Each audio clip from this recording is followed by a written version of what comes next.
এই তো ক্যালিপারটা লাগানো হয়ে গেল।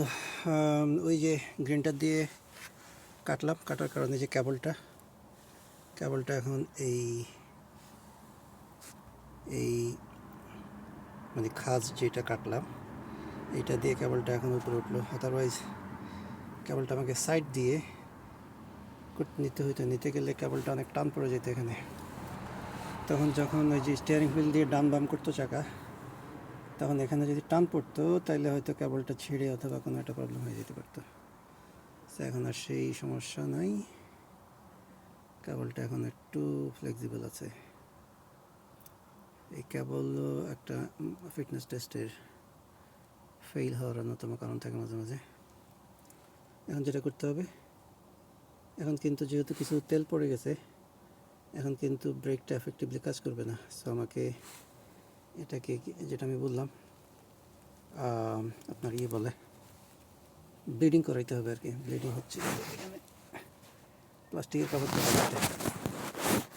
এটা একটু লুজ করতে হবে। এটাতে হাত দিয়ে খোলা যাওয়ার কথা। ছোট্ট একটা স্ক্রুড্রাইভার দেখি তো, দেখি এটা দিয়ে খুলি।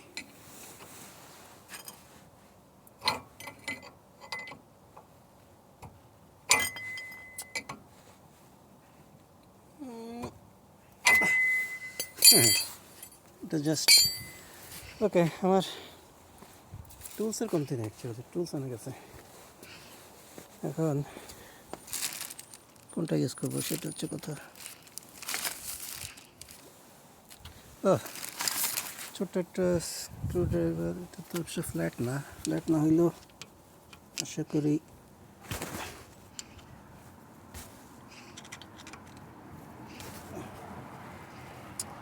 না, ফ্ল্যাট হেড স্ক্রুড্রাইভার হলে ইজিলি খোলা যেত না, হাত দিয়ে খোলা হয়ে গেছে। এই তো এটা, যেখানে একটা ছোট্ট স্ক্রু আছে, এটাকে 8 মিলিমিটার দিয়ে খুলতে হয় সাধারণত। 8 হচ্ছে আমার যে সর্বকনিষ্ঠটা, এই না, তাহলে এটা কি 10 নাকি? 8 না হলে 10। Yes, 10. So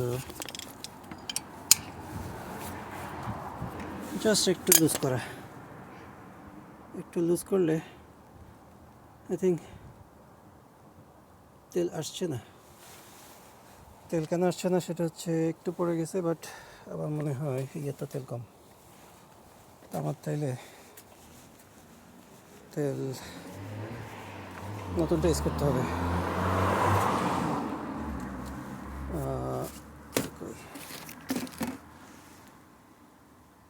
গেল এই, এটা হচ্ছে ব্রেক ফ্লুইড .4। তো হুন্ডাতে সাধারণত .4 ইউজ হয়, মোস্ট অফ দ্য গাড়িতে আজকাল .4 ইউজ হয়। ঠিক, তো আমাকে যেটা করতে হবে সেটা হচ্ছে বনেটটা খুলতে হবে।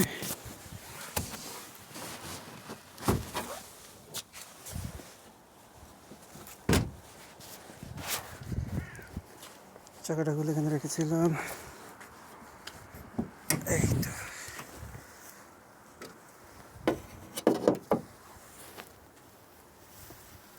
এটা হচ্ছে ব্রেক ফ্লুইডের কভার, খুবই ময়লা, সবটাই তো ময়লা অ্যাকচুয়ালি।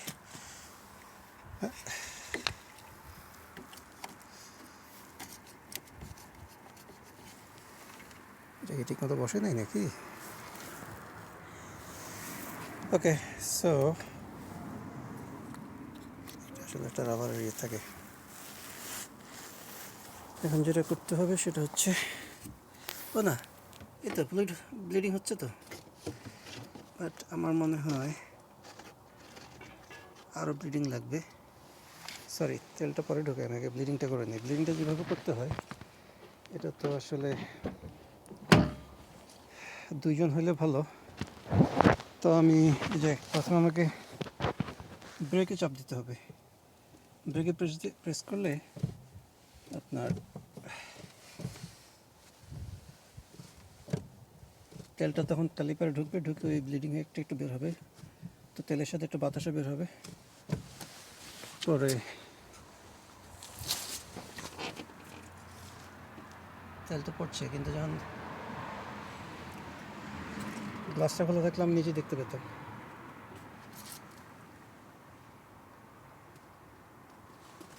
আশা করি আশা করি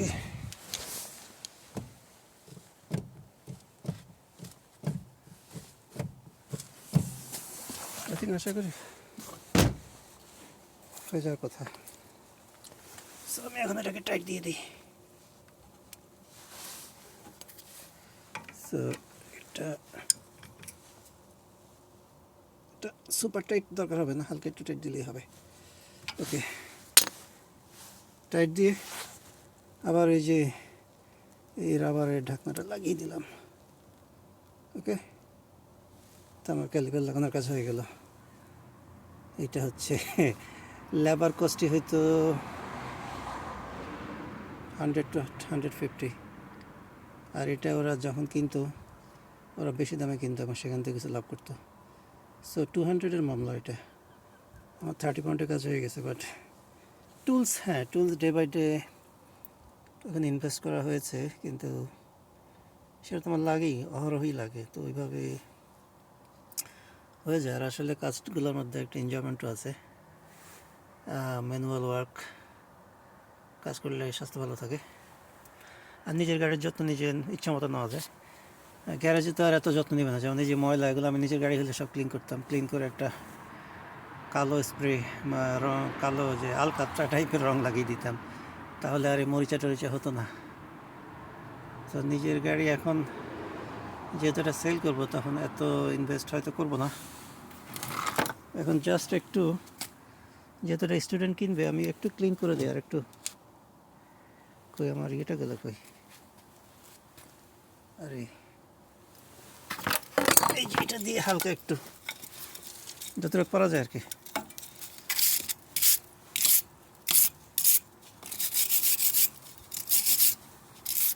তো মানুষ আসলে যেহেতু গাড়ির কাজ নিজে করে না, সেই জন্য গাড়ির যত্ন নিতে পারে না, সেই জন্য অল্পতে গাড়ি অনেক সময় নষ্ট হয়ে যায়। আমার এই যে জমির আলী ভাই, ওনার গাড়ি নষ্ট হয়ে গেছে, খালি উনি ঠিকমতো তেল চেঞ্জ করেন। উনি বছরে একবার তেল চেঞ্জ করতে ভাবছে যে ওইটাই হবে, কিন্তু ওনার তো খেয়াল নাই যে ওনাকে অনেক দূর দূর যাইতে হয়। উনি বছরে হয়তো 10,000-15,000 মাইল চালায়।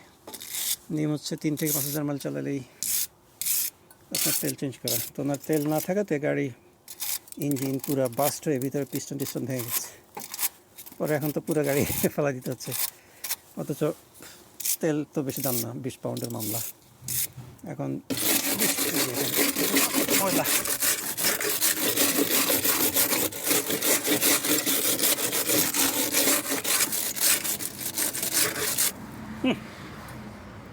কত বড় ইয়ে।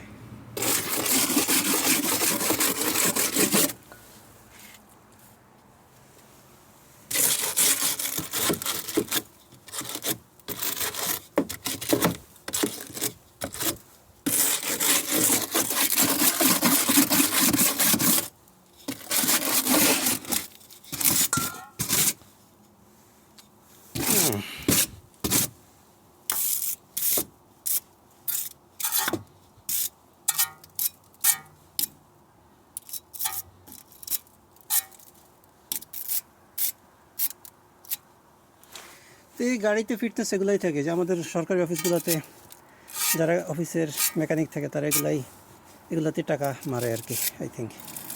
তখন তো আমি জানতাম না এগুলি, বাট এখন বুঝি আর কি। এই যে ডিস্ক, ক্যালিপার ব্র্যাকেট, এই কেবল, এটাকে বলা হয় সাসপেনশন, শক অবজারভার। তারপরে যে শক স্প্রিং কয়েল বলে, এটা দিয়ে শকটা হয়, যে স্প্রিং মানে গাড়ি যে ঝাঁকুনি দেয়, তখন স্প্রিংয়ের উপর দিয়ে ঝাঁকুনি দেয়। স্প্রিংটা খারাপ হলে গাড়ি বেশি ঝাঁকুনি খায়, পুরান গাড়িগুলো যেটা হয় আর কি, তার মানে স্প্রিংটা নষ্ট হয়ে যায়। তো এখানে স্প্রিংটা ঠিক আছে, এগুলো মরিচা ধরা, কিন্তু কোনোটাই সমস্যা না আর কি। তারপরে এই যে কন্ট্রোল আর্ম বলে, এগুলো চেঞ্জ করতে হয় যদি ফিটনেস টেস্ট ফেল করে আর কি। তো বাংলাদেশে অ্যাক্সিডেন্ট হওয়ার অনেকগুলো কারণের মধ্যে এগুলাই কারণ। এই যে তারপরে হচ্ছে টাই রড, যেটা স্টিয়ারিং হুইলের সাথে কানেক্টেড। এগুলা যদি সমস্যাপূর্ণ হয়, লুজ থাকে, এই যে এগুলো রাবার কাভার আছে, এটা যদি লিক হয়ে যায় তখন ওই যে গ্রিস বের হয়ে যায়, তখন কিন্তু স্টিয়ারিং হুইল ঠিকমতো কাজ করে না। আমরা যে প্রায় শুনি যে ড্রাইভার কী যেন নিয়ন্ত্রণ হারিয়ে বাস খাদে।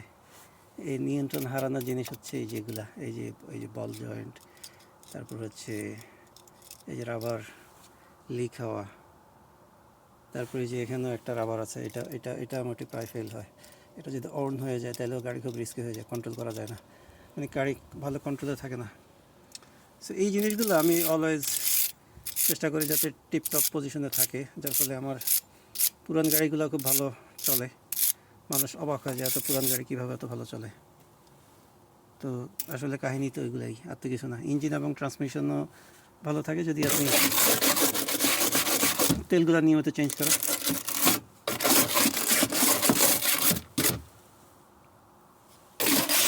এই তো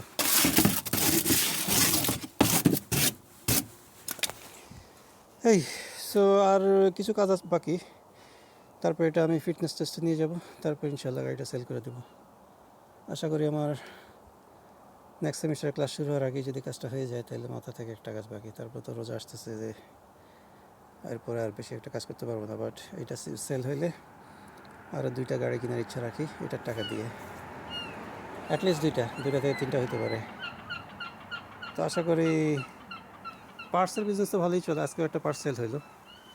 এই গাড়ির এখনও বড় 2টা আইটেম তো রয়েই গেছে। আমি আসলে এত ডেডলাইন সময় দেওয়া হয় নাই। এইগুলো যে বনেট টনের সব সেল হয়ে গেছে, এখন এই যে ইঞ্জিন ট্রান্সমিশন বাকি। এটা ট্রান্সমিশনটা একজনে অলরেডি অর্ডার দিয়ে রাখছে, নিতে চায়, কিন্তু আমি খোলার টাইমই পাচ্ছি না। সো গাড়ি এখন যেটা রিলায়েবল সেটা হচ্ছে গাড়ি যদি সেল না হয় অ্যাটলিস্ট পার্টস সেল হবে। সো লসটাকে অ্যাটলিস্ট মিনিমাইজ করা সম্ভব, যেটা আমি বলবো। তো এখন আমি যেহেতু কিছু তেল লিক হয়ে গেছে, ও স্টিল ভালোই আছে, স্টিল ভালোই আছে, ম্যাক্সিমামের কাছাকাছি। তো আমি জাস্ট একটু দিয়ে দিতাম।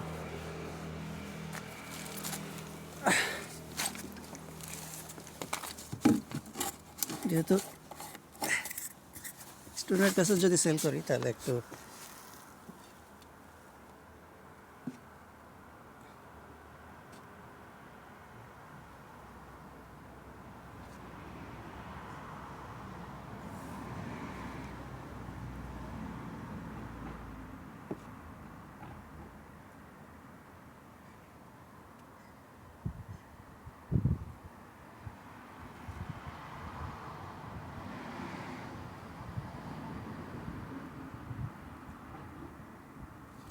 হয়ে গেছে। আই থিঙ্ক যথেষ্ট। এটা এখন ঢাকনাটা লাগিয়ে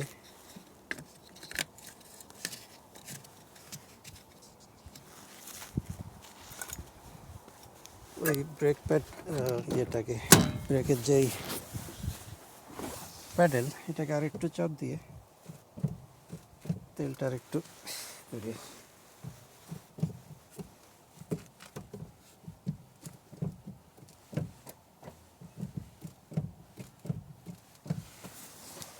আশা করি এই কাজটা শেষ। তারপরে এখন চাকাটা লাগিয়ে দিব। চাকাটা লাগানোর পরে যেটা একটা কাজ আছে, সেটা এমওটির কাজ না, সেটা হচ্ছে এই যে এই গাড়িটা একটু অড, আমি হুন্ডাতে আগে কখনো দেখিনি।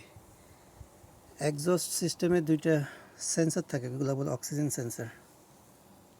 তো এখানে সেটা তো দেখাই যাচ্ছে, এই সেন্সারটা ফল্টি।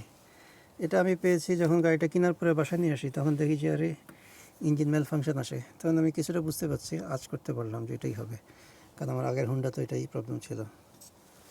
তো এই সেন্সারটা, এই যে এখানে তারের কানেকশান, এটা খুব ইজি বিজি দেখা যাচ্ছে, সবই উপর থেকেই দেখা যাচ্ছে। সো এটা খোলা অতটা ডিফিকাল্ট কাজ না, নিচেও যাইতে হবে না। আই থিঙ্ক নিচে গেলেও সমস্যা নাই, আজকে হয়তো আরেকটু আগে কাজ শুরু করলে এটাও আজকে শেষ করে ফেলতাম, কিন্তু এখন মাগরিবের টাইম হয়ে গেছে। বাট আমি অ্যাটলিস্ট যেটা করতে পারি সেটা হচ্ছে কেবলটা খুলে রাখি। কেবলটা খোলা আসলে মাঝে মাঝে একটু টাইট হয়ে যায়। এটা একটু এই 2 হাত দিয়ে খুলতে হবে আই থিঙ্ক, ডান হাত দিয়ে, আমার বাম হাতে এখন ফোন। ঠিক আছে, এই ভিডিও আজকে এই পর্যন্তই, অনেকগুলো ভিডিও হয়ে গেল আজকে। আল্লাহ হাফেজ, সালামু আলাইকুম।